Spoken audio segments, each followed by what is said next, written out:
Hey guys, welcomes to my channel. हाल ही में चीन का रॉकेट लॉन्ग मार्च 5B विवादों में है। लॉन्ग मार्च चीन का एक शक्तिशाली रॉकेट में से एक है जो हैवी पेलोड अपने साथ अंतरिक्ष में कैरी कर सकता है। तो डिस्कस करते हैं आज के इस टॉपिक को इन डेप्थ एनालिसिस के साथ में। चाइना अंतरिक्ष के होड़ में सबसे आगे निकलने के लिए एवं अपने आप को अंतरिक्ष की महाशक्ति के रूप में स्थापित करने के लिए वर्तमान में चाइना अपने बहुत ही महत्वाकांक्षी प्रोजेक्ट पर काम कर रहा है, जिसमें पृथ्वी की लोअर अर्थ ऑर्बिट जो कि लगभग 250 किलोमीटर से 2000 किलोमीटर तक फैली होती है, में अपना एक स्पेस स्टेशन इस्टेब्लिश कर रहा है, जिसके लिए आवश्यक कंपोनेंट को ये उनके सबसे सदर्न अंतरिक्ष स्टेशन हेनान प्रांत में जो है एंचुआन स्पेस स्टेशन जो कि हेनान प्रांत में है से लॉन्च कर रहे हैं। अभी तक इन्होंने लगभग 90% काम पूरा कर चुके हैं और इन द नियर फ्यूचर काफ़ी पॉसिबिलिटीज़ है कि आप आने वाले दिनों में सुनोगे कि China become the third nation who stabilize their own space station. हम वीडियो के इस टॉपिक पे आ गए हैं तो इसे थोड़ा इन डेप्थ एनालिसिस करते हैं। इस मिशन की शुरुआत करता है चाइना 29 अप्रैल 2021 को अपने 93वें मिशन के साथ में। 93 जिसका जो एक मंडेरियन शब्द है जिसका अर्थ होता है हार्मोनी ऑफ द हेवन। व इसके बाद में एक के बाद एक मिशन इस अंतरिक्ष स्टेशन को कंप्लीट करने के लिए चाइना कंसिस्टेंटली लॉन्च किए, जिनमें 24 जुलाई 2022 को वियंतियान तथा 31 अक्टूबर 2022 को जो हाल ही में हुआ है मेजेंटियान भेजा गया था। मेजेंटियान एक मंडेरियन शब्द है फिर से जिसका अर्थ है ड्रीम ऑफ द हेवन। और इन द नियर फ्यूचर काफ़ी पॉसिबिलिटीज़ है कि जो चाइना ने डेडलाइन सेट कर रखी है दिसंबर 2023 तक जुआनतियान लॉन्च करेगा। ये चाइना का लास्ट मिशन होगा अपने स्पेस स्टेशन को पूरी तरह से ऑपरेट करने के लिए अंतरिक्ष में।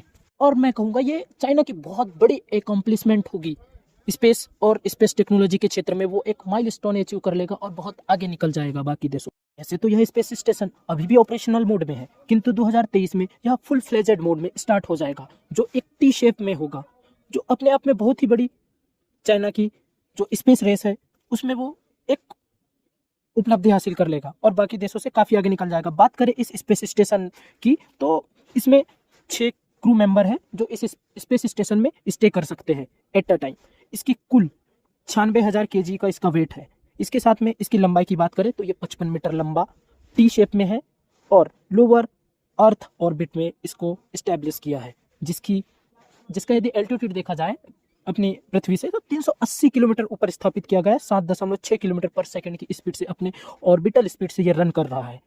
चाइना की नेशनल स्पेस एडमिनिस्ट्रेशन जो कि चाइना की सरकारी स्पेस एजेंसी है ने इस स्पेस स्टेशन को ऑपरेशनल बनाने के लिए अपने अंडर में एक नई बॉडी स्थापित की जिसका नाम है CMSA, जिसका पूरा नाम चाइना मैन्ड स्पेस एजेंसी है, जिसकी स्थापना ही मुख्यतः मानव युक्त अंतरिक्ष मिशन जो इन the near future China launch करने वाला है, जो उसके एम्बिशियस प्रोजेक्ट है, उसको डायरेक्शनलाइज करने के लिए इस बॉडी का स्टेबलाइज किया है चाइना ने।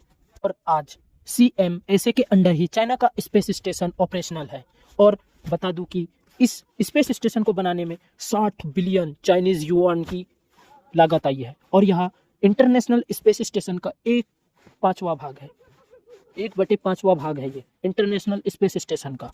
हमने ये देख लिया कि चाइना क्या कर रहा है, इसके स्पेस स्टेशन लॉन्च किया, इनके नियर फ्यूचर और भी क्या एम्बिशियस प्रोजेक्ट्स हैं, लेकिन हमें टेक्निकली एज अ चाइना के पड़ोसी देश होने के नाते हमें ये जानना जरूरी है कि चाइना इस स्पेस स्टेशन को स्टेबलाइज करने की आवश्यकता क्यों पड़ी, आखिर इसके क्या मायने हो सकते हैं। तो मैं कुछ पॉइंट्सों में आपको क्लियर करना चाहूँगा। फर्स्ट है, चाइना कंप्लीटली स्पेस में एक की प्लेयर के रूप में उभरना चाहता है और वो स्पेस टेक्नोलॉजी और स्पेस में पर्टिकुलरली डोमिनेट करना चाहता है, सारी कंट्रियों को बीट करना चाहता है, यहाँ तक कि US और USSR को भी। आपने स्पेस के संबंध में एक टर्मिनोलॉजी सुनी होगी, स्पेस वार टर्मिनोलॉजी। तो उस संदर्भ में भी चाइना अपने आप को एक सुपर पावर के स्थान पर देखना चाहता है। Second reason, China long term में US पर अपनी जो डिपेंडेंस है उसको कम करना चाहता है और चाइना ये भली भांति समझता है कि US पे उसकी जो डिपेंडेंस है ना, वो इन द नियर फ्यूचर भविष्य के लिए बिल्कुल भी ठीक नहीं है चाइना के लिए, इकोनॉमिकली या तो कहे तो एंड अदर एस्पेक्ट्स पे।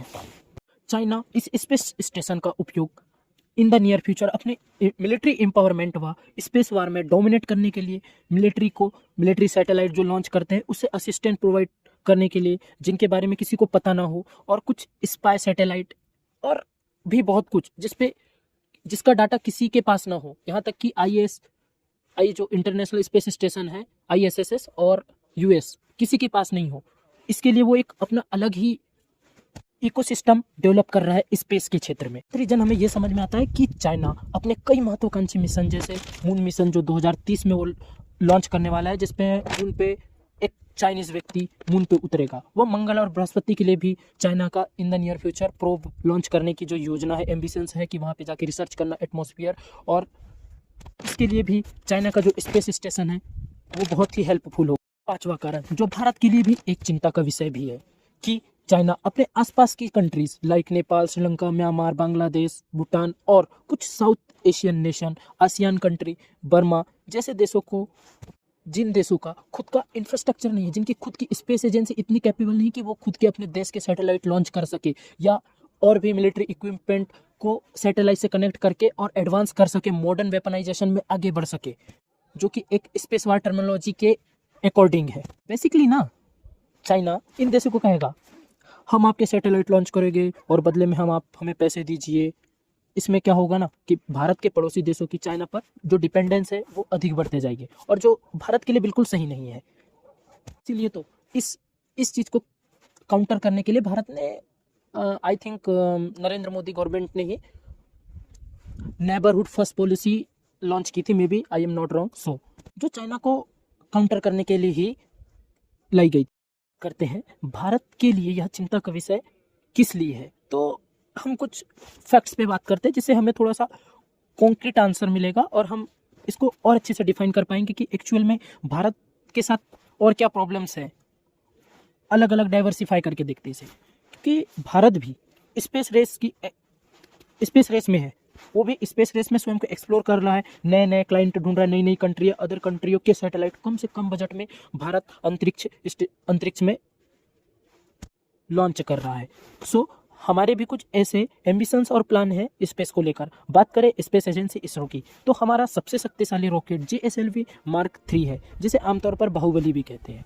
भारत में अपना खुद का स्पेस स्टेशन लॉन्च कर देगा, लेकिन इसकी डेडलाइन भारत ने थोड़ी लंबी रखी। 2030 तक हमारा अप्रॉक्स एम है कि हम 2030 तक हमारा खुद का स्पेस स्टेशन लॉन्च कर देंगे। और इसका भी लॉन्च करने की वजह भी यही है कि हम भी चाहते हैं कि हम खुद इंडिपेंडेंट हो स्पेस के क्षेत्र में, क्योंकि जो भविष्य है ना वो देखना, space, drones, artificial intelligence, robotics, military satellite, advance equipment, इन सब चीज़ों पे टिकी हुई है।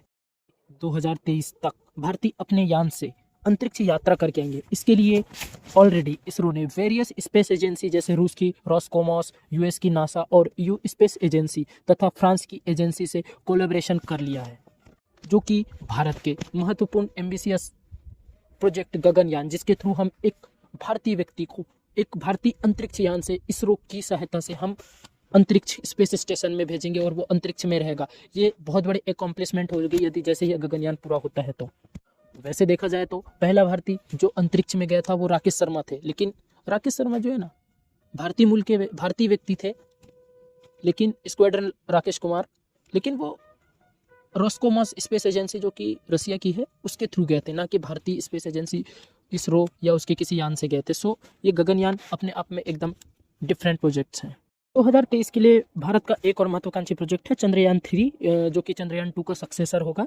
चंद्रयान 2 लास्ट टाइम में जो फेल कर गया था, रोवर एक्चुअली लैंड नहीं कर पाया था। जो चंद्रयान 3 में फिर से वही एम से उसको भेजा जाएगा, और चंद्रयान 3 लॉन्च करने का उद्देश्य चांद की सतह की मिट्टी और वहाँ के जो मेटल्स वगैरह क्या क्या वहाँ पाया जाता है, इन सारी चीज़ों का रिसर्च, और खासकर पानी, एटमॉस्फेयर, इन सब चीज़ों को डिटेक्ट करके वहाँ से इसरो के पास प्राप्त हो गए। दक्षिण ध्रुव पर चांद की सतह पर इसे उतारना हमारा मुख्य मकसद है। रिसर्च करके सीधे सिग्नल इसरो के पास प्राप्त हो गए। दक्षिण ध्रुव पर चांद की सतह पर इसे उतारना हमारा मुख्य मकसद है। एक और इसरो का महत्वपूर्ण मिशन है गगनयान, जो कि 18 दिसंबर सन 2014 को स्टार्ट हुआ था, जिसका प्रथम फेज 18 दिसंबर को कंप्लीट हुआ है। दूसरा फेज भी कंप्लीट हो चुका है। अभी तीसरा फेज 2024 में रिसेंटली केंद्रीय मंत्री जितेंद्र सिंह ने कहा है कि 2024 तक गगनयान कंप्लीट हो जाएगा 2024 में हम 3 भारतीय दल को 7 दिन के लिए अंतरिक्ष में भेजेंगे।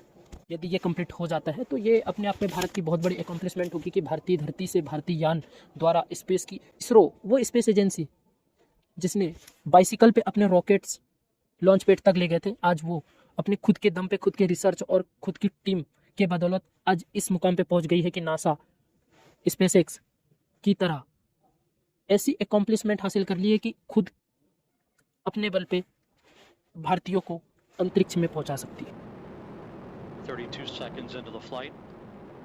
The 3 liquid fuel main engines soon will throttle. तथा मोस्ट प्रोबेबली मार्च 2023 तक हम सूर्य को स्टडी करने के लिए एक प्रोब भेजेंगे जिसका नाम है आदित्य L1, जिसको PSLV XL के द्वारा प्रक्षेपित किया जाएगा। इसके साथ में ही इसरो के और भी महत्वाकांक्षी प्रोजेक्ट्स हैं जो विनस यानी कि शुक्र और बृहस्पति जो कि जुपिटर, उनको स्टडी करने के लिए इन द नियर फ्यूचर लॉन्च किए जाने हैं। वीडियो में हम यहाँ तक आ गए हैं तो क्यों ना हम चाइना का सबसे पावरफुल रॉकेट और हमारा बाहुबली GSLV Mark 3 का ओवरऑल कंपैरिजन करके देखते हैं कि दोनों 8,67,000 किलोग्राम वजनी और 62 मीटर लंबा तथा इसका जो व्यास है वो 5 मीटर है।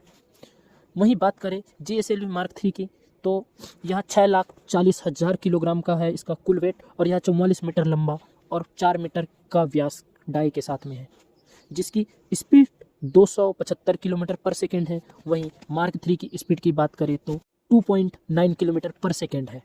बात करें लॉन्ग मार्च 5 की तो इसका पेलोड कैपेसिटी है 25,000 kg इन लोअर अर्थ ऑर्बिट। वहीं बात करें GSLV Mark 3 बाहुबली की तो इसकी पेलोड कैपेसिटी है लोअर अर्थ ऑर्बिट में 10,000 kg की, जो कि 15,000 kg कम है, जो कि काफ़ी कम है।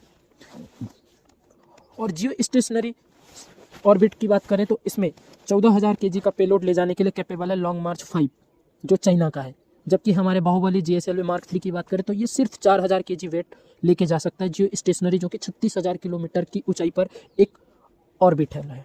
अब बात कर ले लॉन्ग मार्च 5 और GSLV MK3 की तो GSLV MK3 और ये दोनों ही 3 स्टेज रॉकेट्स हैं। बात करते हैं हाल ही में लॉन्ग मार्च 5V के विवादों में रहने का कारण।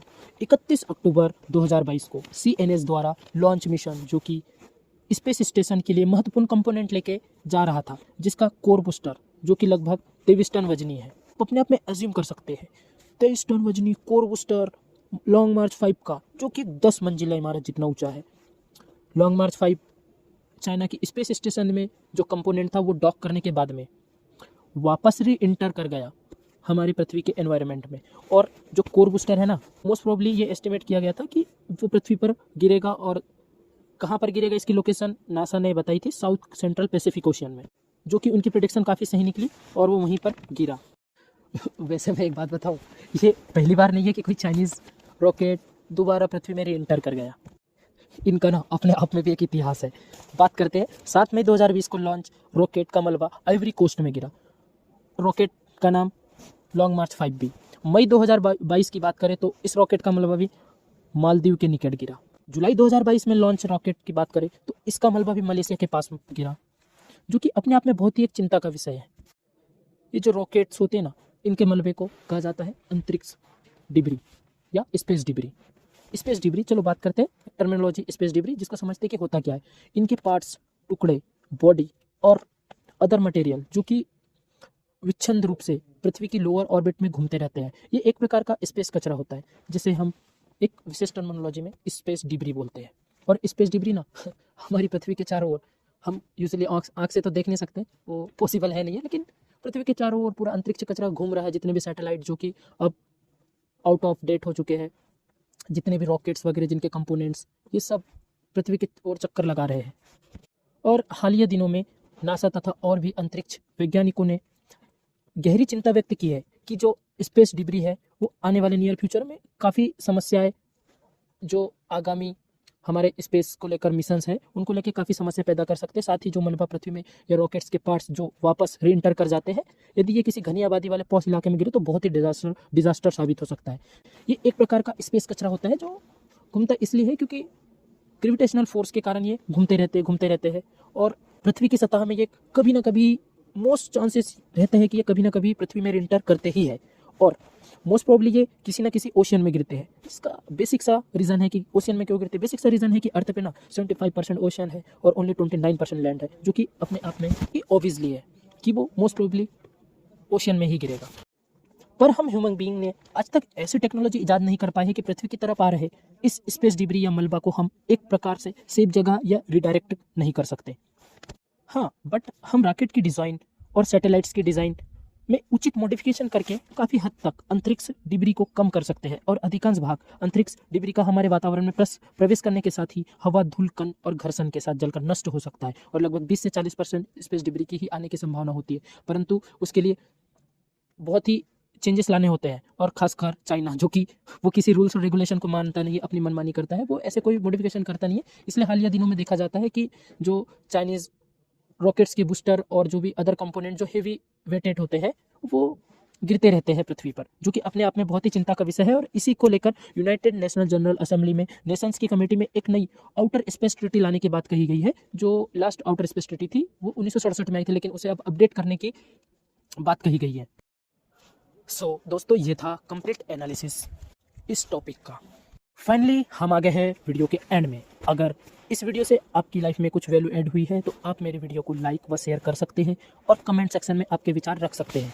इसी के साथ यह है वीडियो का एंड। अगर आपको वीडियो अच्छा लगा हो तो इसे लाइक, शेयर व कमेंट करना ना भूलें। साथ ही चैनल को सब्सक्राइब भी कर दें, जिससे आपको लगातार अपडेट्स मिलती रहे। Thanks for watching.